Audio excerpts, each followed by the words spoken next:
Where your treasure is, there will your heart be also. God has hidden unlimited treasures in His Word. Every time we open it, we can discover a new treasure, or admire an old one. What will we find today? Let's dig in. Here's Carla Early with Treasure Hunt in the Word.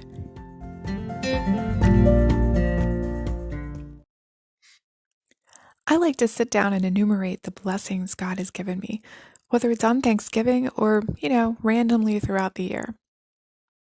Though the past couple of years have been pretty bumpy with COVID, cancer, diabetes, back trouble, and preparing for my children to leave home, the Lord has blessed me over abundantly.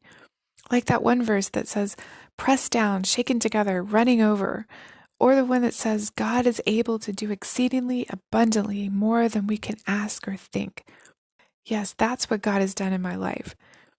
At the end of the book of Joshua, the elders of Israel gathered together to hear Joshua's final words to them. He charged them to cling firmly to the Lord and His law. He told them all God would do for them in the future. He shared how faithful God had been to them throughout their history. He gave them warnings to be faithful to Him in return. Then he starts enumerating all the things the Lord had already done for them, starting way back in the time of Abraham when God called him out of the land of Ur and led him to Canaan. He guided them to remember Isaac, Jacob, and his sons, and how God had brought their entire family to Egypt. And then how He had used Moses and Aaron to miraculously lead them out.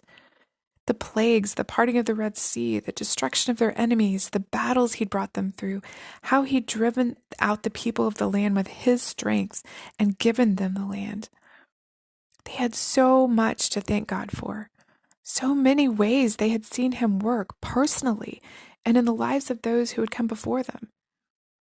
In celebrating Thanksgiving, we look back not only on all the Lord has done for us personally, but all He's done in our nation, from the Pilgrims and Puritans on up to today.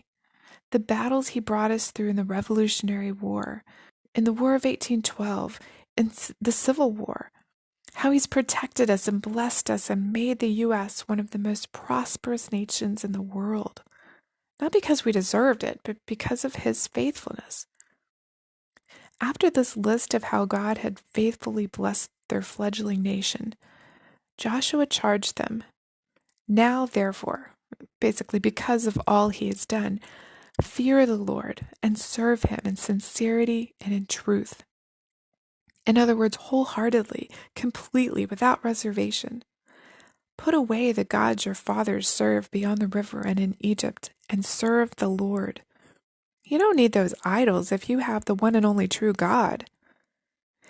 If it is disagreeable in your sight to serve the Lord, choose for yourselves today whom you will serve. Joshua goes on to say that he and his family plan to serve the Lord. But that phrase caught my attention. Choose for yourselves today. In Joshua's speech, he encouraged the people to make a once-for-all decision. Today, choose to follow the Lord.